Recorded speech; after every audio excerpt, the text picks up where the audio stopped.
السلام علیکم ورحمۃ اللہ وبرکاتہ۔ ان الحمد للہ والصلاۃ والسلام علی رسول اللہ وعلی آلہ وصحبہ ومن والہ وبعد۔ طلبہ عزیز، ہم نے تعویل تفسیر کا لغوی اصطلاحی معنی، تعویل و تعویل کے تفسیر و تعویل کے درمیان فرق، آیات قرآنیہ کی اقسام، تفسیر یا مفسر کے شرائط اور مفسر کے آداب، تفسیر کے قابل اعتبار ماخذ اور ناقابل اعتبار ماخذ، اور تفسیر کا ارتقاء، اور کچھ اہم مفسرین کے نام، تفسیر کے اقسام، یہ ساری چیزیں پڑھ لی ہیں۔ اصل کتاب تفسیر ابن کثیر کا منہج اور اس کی خصوصیات ہی پڑھ لی ہیں۔ آج یہ کتاب انشاءاللہ ہم شروع کر رہے ہیں۔ یہ جو کتاب ہمارے نصاب میں داخل ہے وہ پارہ نمبر 9 سے داخل ہے، یعنی سورہ اعراف کا ابتدائی حصہ چھوٹ جاتا ہے، تقریباً 87 آیتیں، تقریباً 87 آیتیں چھوٹ جاتی ہیں۔ 206 آیتیں اس میں ہیں، 206 آیتوں میں سے 87 آیات چھوٹ جاتی ہیں، آدھا سے کچھ کم، تو ہمیں یہیں سے پڑھنا ہے۔ سورہ اعراف مکی ہے، البتہ کچھ آیات کے بارے میں کہا جاتا ہے کہ وہ مدنی ہے، تقریباً 8 آیات کے بارے میں، وہ انشاءاللہ میں آپ کو بتاؤں گا کہ وہ کون کون سی آیتیں ہیں۔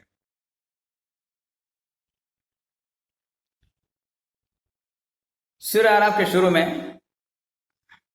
حروف مقطعات ہیں، ان کے بارے میں آپ نے پڑھ لیا ہوگا۔ ضرورت اس بات کی تو بنتی تھی اگر کتاب شروع ہوتی ہے شروع سورت سے کہ سورہ اعراف کا پس منظر نزول کا اور دیگر چیزیں بیان کرتا، لیکن یہ آدھی سورت سے شروع ہو رہی ہے، 9 پارے سے، اس لیے میں کتاب براہ راست شروع کر رہا ہوں۔ تو اعوذ باللہ من الشیطان الرجیم، بسم اللہ الرحمن الرحیم۔ قال الملأ الذين استكبروا من قومه لنخرجنك يا شعيب والذين آمنوا معك من قريتنا أو لتعودن في ملتنا قال أولو كنا كارهين قد افترينا على الله كذبا إن عدنا في ملتكم بعد إذ نجانا الله منها وما يكون لنا أن نعود فيها إلا إن يشاء الله ربنا وسع ربنا كل شيء علما على الله توكلنا ربنا افتح بيننا وبين قومنا بالحق وأنت خير الفاتحين۔ تو قالا آپ جانتے ہیں فی الماضی ہے، غیر مذکر غائب کا صیغہ ہے۔ قال الملأ، ملأ سرداران قوم، اشراف قوم، وہ لوگ جن کا خوف لوگوں پر مسلط ہو، جن کی ہیبت طاری ہو لوگوں پر۔ ایک معنی اس کا جماعت بھی ہوتا ہے اور ایک معنی اس کا مشورہ بھی ہوتا ہے، جمع ہوتا ہے املا۔ تو قال الملأ الذين استكبروا من قومه، اور سرداروں نے کہا، قال الملأ سرداروں نے کہا، کون سے سردار؟ الذين استكبروا من قومه، جنہوں نے تکبر کیا۔ یہ صفت اللہ تعالیٰ بیان کر رہا ہوں ان کی کہ کیسے سردار؟ عام سردار نہیں تھے، کوئی اچھے لوگ نہیں تھے، متکبر سرداروں نے کہا، من قوم ہی، ان کی قوم کے، کن کی قوم کے؟ شعیب اسلام کے۔ یہ پارا بیچ واقعے سے شروع ہو رہا ہے، کچھ حصہ شعیب اسلام کی قوم کا تذکرہ 8ویں پارے کے آخری صفحہ میں ہو چکا ہے۔ تو قال الملأ الذين استكبروا من قومه، ان لوگوں نے کہا جنہوں نے تکبر کیا ان کے قوم میں سے، لنخرجنک یا شعیب، لنخرجن، آپ جانتے ہیں لام تاکید بانو تاکید ثقیلہ ہے، نخرجن بابی فارس ہے، لنخرجنک یا شعیب، اے شعیب ہم تمہیں ضرور نکال دیں گے، شعیب ہم تم کو ضرور نکال دیں گے، والذین آمنوا معک، اور ان لوگوں کو بھی جو تمہارے ساتھ ایمان لائے ہیں۔ کہاں سے نکال دیں گے؟ من قریتنا، ہاں اپنی بستیوں سے، اپنی بستی سے تم کو نکال لیں گے، تمہارے ماننے والوں کو بھی نکال دیں گے۔ او لتعودن فی ملتنا، یا پھر تم سب کے سب ہماری ملت میں، ہماری جماعت میں واپس لوٹ آؤ۔ تو اگر ہماری ملت میں واپس لوٹ آؤ تو کوئی بات نہیں۔ یہاں پر ترجمے میں اکثر جو ترجمہ کیا جاتا ہے وہ یہی کیا جاتا ہے، او لتعودن فی ملتنا، یا تم ہماری ملت میں واپس لوٹ آؤ۔ ادایودک مانا لوٹنا، لیکن اگر صحیح معنی میں دیکھیں تو اس کا ترجمہ ہونا چاہیے او لتعودن فی ملتنا، یا تم سب ہو جاؤ ہماری ملت میں۔ کیونکہ ایک نبی یا ایک مومن ابتدائی اسلام سے، کل مولود یولد علی الفطرہ، ہر بچہ فطرت اسلام پر پیدا ہوتا ہے۔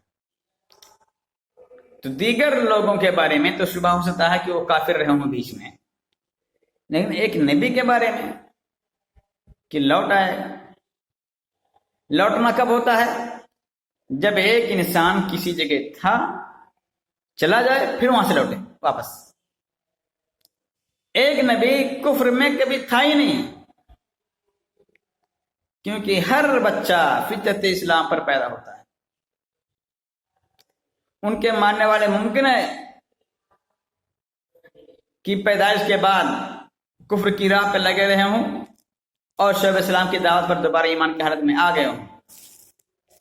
تو اصل جس کو ہم لوگ گھر واپسی کہتے ہیں اپنے انڈیا میں، وہ گھر واپسی کیا؟ اسلام میں آنا ہے۔ کفر میں جانا، کوئی باطل مذہب اختیار کرنا گھر واپسی نہیں ہے۔ گھر واپسی اسلام میں آنا ہے۔ تو لفظی طور پہ ترجمہ تو یہی ہوتا ہے کہ یا تم ہماری ملت میں لوٹ آؤ، لیکن معنوی طور پر یا تم سب، سارا کیا معنی میں؟ تم سب ہو جاؤ ہماری ملت میں، تم سب ہماری ملت میں ہو جاؤ، ہماری قوم میں داخل ہو جاؤ۔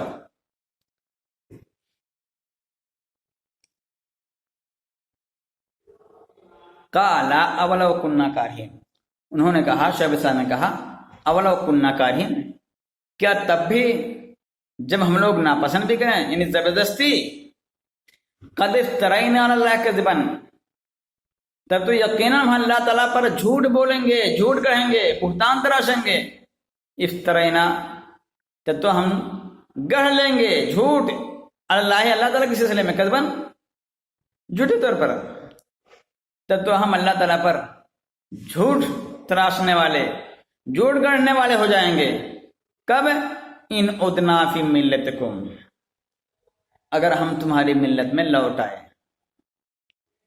بعد از نجانا اللہ منہا، بعد اس کے کہ اللہ تعالیٰ نے ہمیں اس سے نجات دے دی، بعد اس کے کہ اللہ تعالیٰ نے ہمیں اسے نجات دے دی۔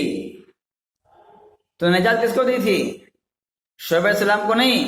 شعیب علیہ السلام پیدائش سے حالت ایمان میں تھے، کیونکہ نکالنے کی دھمکی، جلا وطنی کی دھمکی یہ اہل ایمان کو دے گئی تھی شعیب علیہ السلام کے ساتھ ساتھ، ضمیر میں وہ بھی داخل تھے، اس لیے شعیب علیہ السلام نے ان سب کی طرف سے جواب دیا ہے، وہ خاص اپنے بارے میں نہیں۔ وما يكون لنا ان نعود فيها الا ان يشاء الله ربنا، اور ایک ایمان دیکھیے جو صحیح طریقہ ہوتا ہے، اور ہمارے لیے ممکن بھی نہیں ہے کہ ہم اس میں لوٹ جائیں، ہم کفر میں واپس چلے جائیں، سوائے اس کے کہ اللہ تعالیٰ چاہے، جو ہمارا رب ہے، ہمارا رب اللہ چاہے، یعنی ہمارا سارا کام رب کی مشیت کے تابع ہے۔ اگر اللہ تعالیٰ چاہے گا تو ہم نہ چاہنے کے باوجود بھی کچھ نہیں کر سکتے۔ وسع ربنا کل شیء علما، ہمارا رب ہر چیز سے واقف ہے، ہمارے رب کا علم ہر چیز پر محیط ہے۔ اللہ توکلنا، ہم نے بھروسہ کر رکھا ہے اللہ پر۔ ہم نے کس پر بھروسہ کیا؟ اللہ پر۔ ربنا افتح بیننا وبین قومنا بالحق۔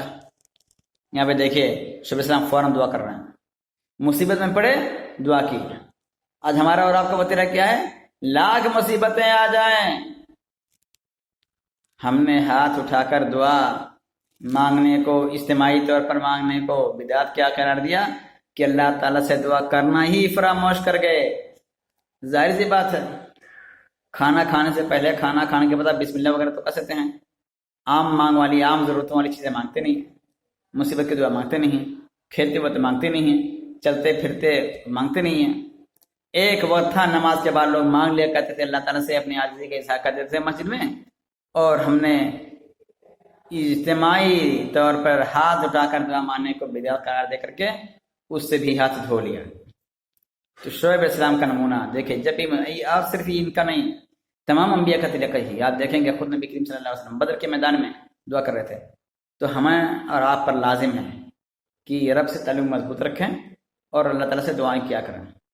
ربنا افتح بیننا وبین قومنا بالحق، اے ہمارے رب، افتح بیننا، فتح یفتح، فتحن کہ بنا تو کھولنا، فیصلہ کرنا، اے ہمارا رب ہمارے درمیان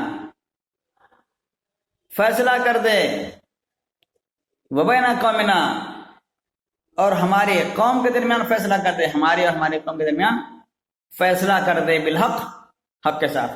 وانت خیر الفاتحین، اور تو بہت بہترین فیصلہ کرنے والا ہے۔ فتح تو کا ایک معنی ہوتا ہے مدد کرنا،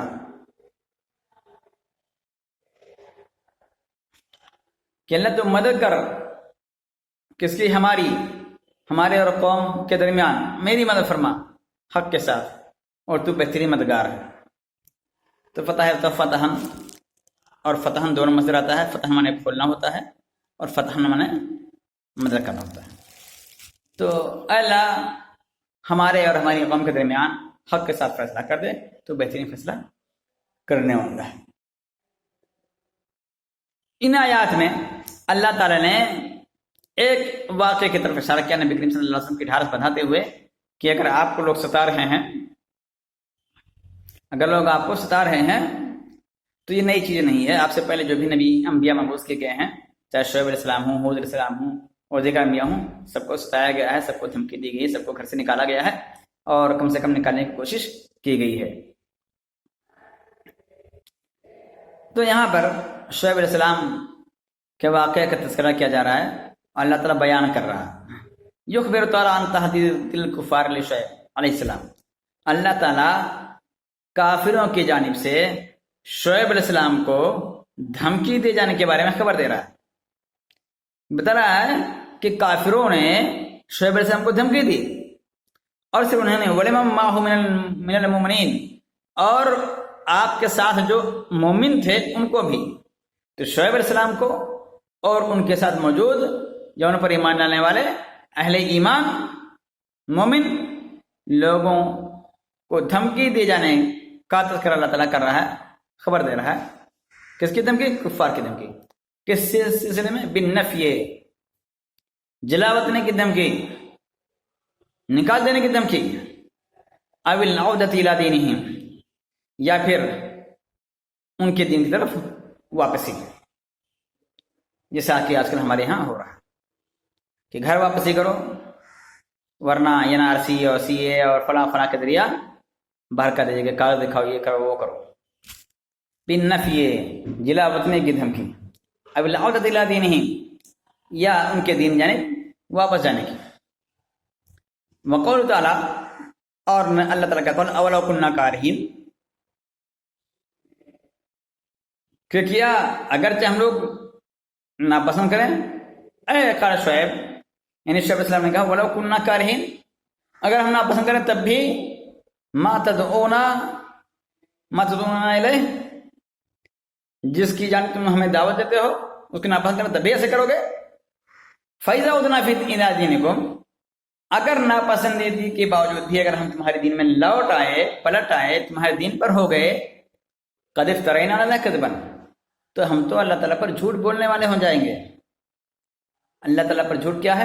شرک کرنا، اللہ تعالیٰ کا شریک ٹھہرانا، اللہ تعالیٰ کا ہمسر سازی ٹھہرانا، اللہ تعالیٰ کے لیے بیوی بچے اور بیٹیاں ماننا.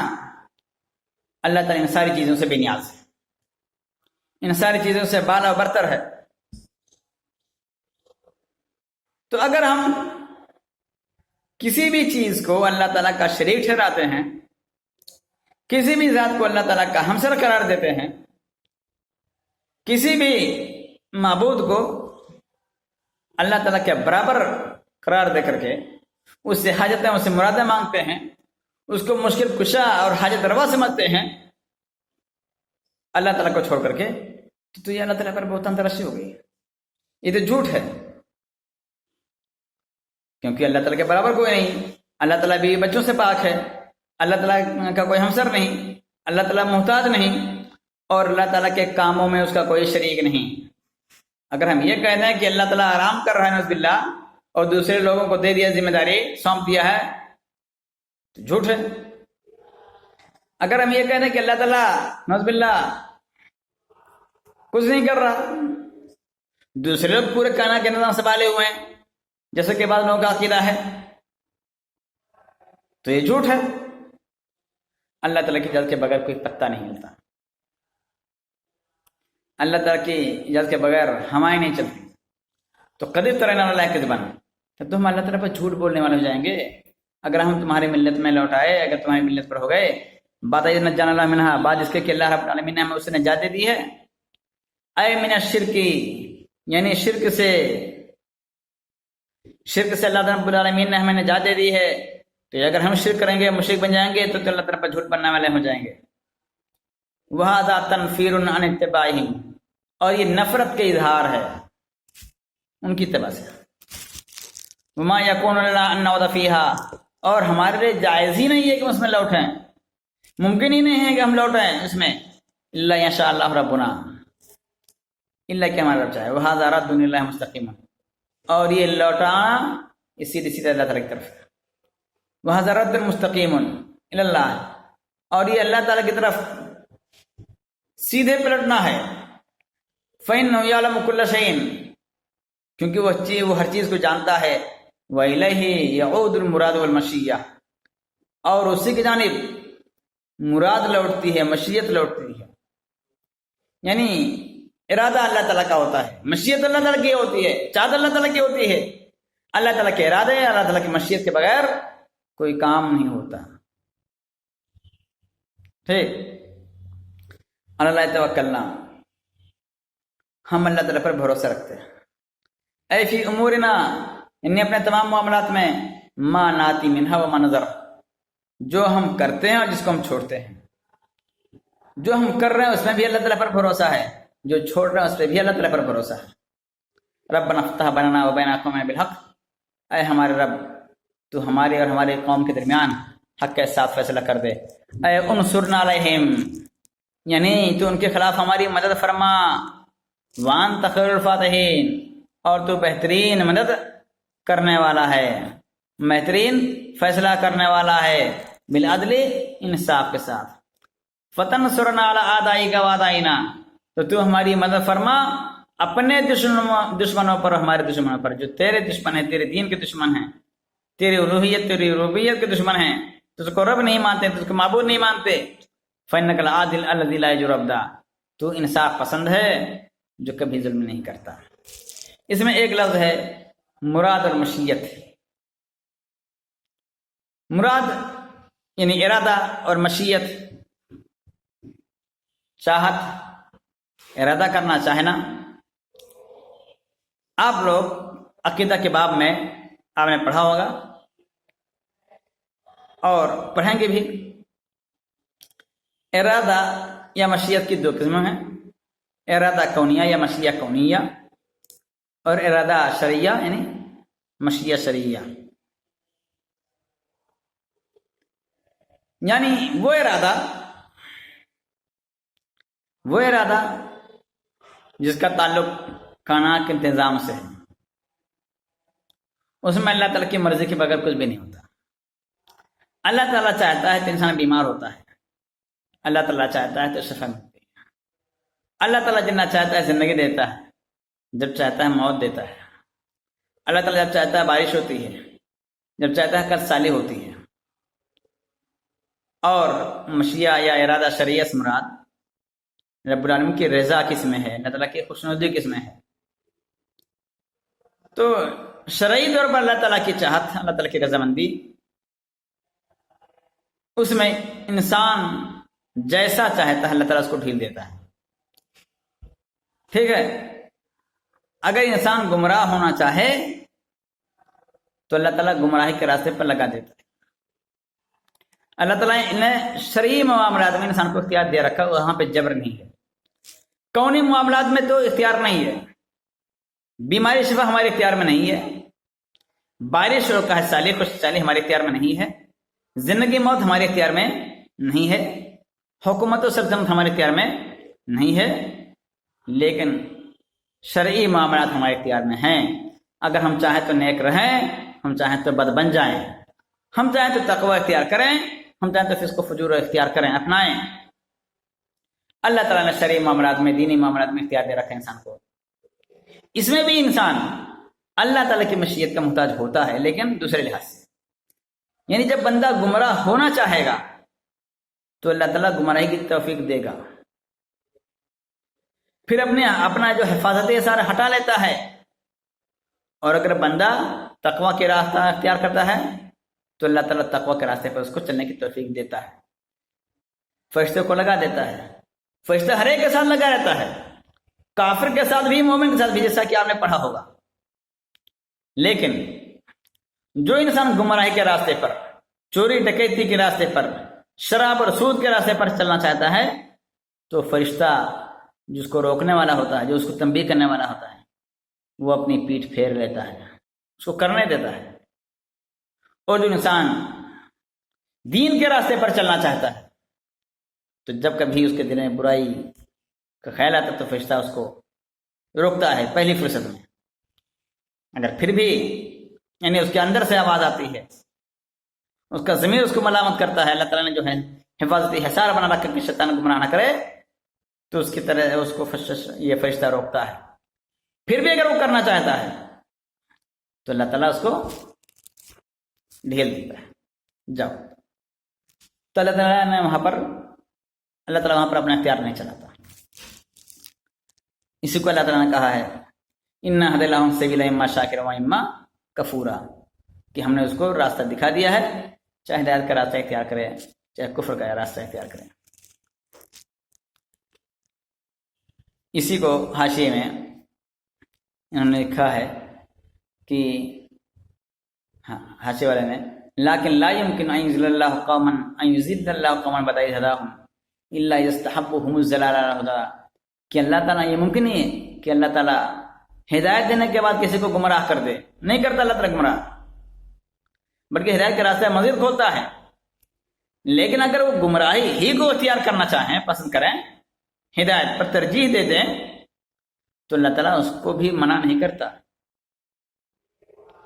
کبھی کبھی ایسا بھی ہوتا ہے، کہتے ہیں او ان قلوبہم تغیرت، یا ان کے دل بدل جائیں، فیجازیہم علی ذلک من عملہم، تو اعمال کے حساب سے انہیں سزا دے، انہیں جزا دے، انہیں سزا دے، انہیں بدلہ دے، فیذلہم جزاء وفاقا، تو انہیں پورے بدلے کے طور پر ان کو گمراہ کرتے ہیں۔ وما ربک بظلام للعبید، اور اگر کوئی گمراہ ہوتا ہے تو اس میں اللہ تعالیٰ پر وہ لب کشائی نہ کرے۔ اللہ تعالیٰ بندوں پر ظلم نہیں کرتا، ہم اور آپ خود اپنے اوپر ظلم کرتے ہیں، پھر اللہ تعالیٰ اس کے لیے راستے ہموار کر دیتا ہے۔ فَأَمَّا مَنْ أَعْطَىٰ وَاتَّقَىٰ وَصَدَّقَ بِالْحُسْنَىٰ فَسَنُيَسِّرُهُ لِلْيُسْرَىٰ وَأَمَّا مَنْ بَخِلَ وَاسْتَغْنَىٰ